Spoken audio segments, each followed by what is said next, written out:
नमस्कार। मैं रितेश पाठक। साहित्य और अध्यात्म में एक बार पुनः आप सभी का हार्दिक स्वागत है। आज हम जिस विषय पर चर्चा करेंगे वह है होलाष्टक। आप सभी ने सुना हो या नहीं भी सुना हो, तो आज हम इस विषय पर चर्चा करेंगे कि होलाष्टक आखिर है क्या। होलाष्टक, जैसा कि इसके नाम से पता चलता है, अष्टक यानी 8 दिन, रंगोत्सव यानी होली के पहले के जो 8 दिन होते हैं उन्हें हम होलाष्टक कहते हैं। यह दिन अशुभ माने गए हैं। फाल्गुन शुक्ल अष्टमी से प्रारंभ होकर होलाष्टक फाल्गुन शुक्ल पूर्णिमा तक चलता है, जो होलिका दहन के दिन समाप्त होता है। होलाष्टक में हम कोई भी शुभ कार्य नहीं कर सकते, जैसे शादी विवाह, यज्ञोपवीत, मुंडन, गृह प्रवेश आदि शुभ कार्य। क्यों नहीं कर सकते? जैसा कि आप सभी को पता है, यह कथा सभी को मालूम है कि जो राजा था हिरण्यकश्यप, सबसे क्रूर राजा, उनका एक पुत्र था भक्तराज प्रहलाद। प्रहलाद भगवान विष्णु के बहुत बड़े भक्त थे। नारायण के सर्वोत्तम भक्तों में प्रहलाद की गिनती की जाती है।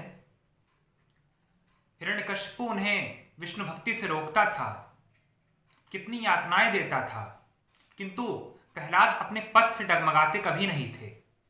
वो विष्णु भक्ति में लगे रहते थे। हिरण्यकश्यप को यह बात पसंद नहीं आई। हिरण्यकश्यप अपने आप को ही भगवान मानता था।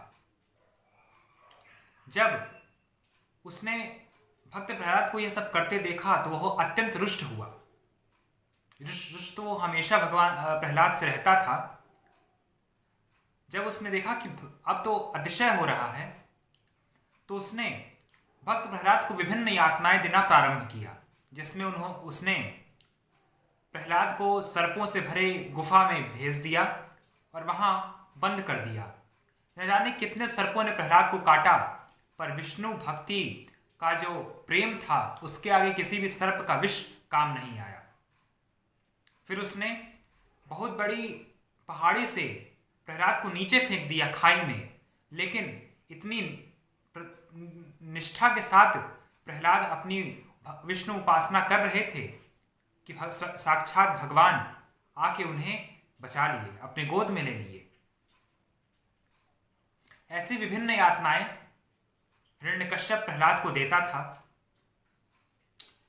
जब उसने देखा कि सारी यातनाएं नाकामयाब हो रही हैं, तो उसने फाल्गुन शुक्ल पूर्णिमा यानी होलिका दहन के दिन, होली के एक दिन पहले, प्रहलाद की बुआ हिरण्यकश्यप की बहन होलिका को बुलवाकर बहुत बड़ी अग्नि में उन दोनों को बैठा दिया। होलिका को ब्रह्मदेव का वरदान था कि वह नहीं जल सकती, अग्नि उन्हें नहीं जला सकती है। होलिका को इस बात पे गर्व था और प्रहलाद को लेकर होलिका उस अग्नि में बैठ गई। अग्नि प्रज्वलित हुई, लेकिन भगवान की विडंबना देखिए, उनकी माया देखिए कि जिस होलिका को वरदान था वह भस्म हो गई, जल गई, और जिसको जलने की सब लोग सोच रहे थे कि यह जल जाएंगे भक्तराज प्रहलाद, तो वह विष्णु भगवान की कृपा से, उनकी दृष्टि से बच गए। साक्षात भगवान गरुड़ पे सवार होकर आए और भक्तराज प्रहलाद को बचा लिया। तो कहा जाता है कि होलाष्टक में ये जो 8 दिन होते हैं, इसमें भक्त प्रहलाद को विभिन्न यातनाएं दी गई, कष्ट मिले, इसीलिए यह समय अशुभ माना गया है। कोई भी हम मांगलिक कार्य नहीं कर सकते हैं। होलिका दहन तक होलाष्टक चलता है, उसके बाद यह समाप्त हो जाता है। उसके बाद रंगों की होली खेली जाती है, रंगोत्सव मनाया जाता है। फिर सारे शुभ काम यथार्थ पहले की तरह शुरू हो जाते हैं। अगर देखा जाए तो फिर फाल्गुन माह है, यह अग्नि का प्रतीक माना गया है, मतलब अग्निदेव को ही यह माह समर्पित है। इसलिए होलिका को अशुभ भी माना गया है। इसीलिए इसमें हमारे सारे पाप ताप संताप जल जाते हैं। हमें बड़े भक्ति के साथ भगवान नारायण का ध्यान करके इसमें हमें कामना करनी चाहिए कि हमारे पाप ताप संताप दुख दर्द इसमें जल के भस्म हो जाए। तो होलाष्टक में आप भी कोई शुभ कार्य ना करें और इस 8 दिनों में जितना हो सके भगवान का भजन कीर्तन और दान पुण्य करना बेहद शुभ है। तो आप भी भजन कीर्तन दान पुण्य करें, भगवान की भक्ति करें और प्रेम के साथ वसंतोत्सव रंगोत्सव का त्योहार मनाएं। यह मैंने होलाष्टक का वर्णन किया। एक कथा यह मिलती है कि भगवान शिव शंकर ने फाल्गुन शुक्ल अष्टमी को कामदेव को, जो प्रेम के देवता हैं, उन्हें भस्म किया था, क्योंकि कामदेव भगवान शिव के ध्यान में भंग डाल रहे थे। तो जब भगवान शिव ने उन्हें अपने तीसरे नेत्र से भस्म किया तो जो उनकी पत्नी थी रति देवी, वह विलाप करने लगीं और भगवान शिव से याचना करने लगी कि उनके पति उन्हें फिर मिल जाएं। तो इन 8 दिनों में संपूर्ण पृथ्वी शोक में डूब गई।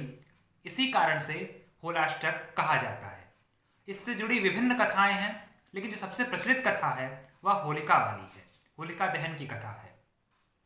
चौराहों, इस दिन होलिका दहन के दिन विशेषकर चौराहों पर बड़े बड़े मैदानों में लोग होलिका दहन करते हैं, जिसमें आप स्वच्छ पेड़ों की लकड़ी को रखकर, जैसे आम, आंवला, बरगद, इस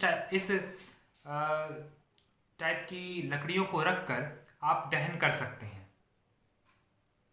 आप भी भगवान की भक्ति कीजिए होलाष्टक में और प्रेम के साथ रंगोत्सव मनाइए। फिर मिलेंगे एक नई वीडियो के साथ। तब तक के लिए धन्यवाद। नमस्कार।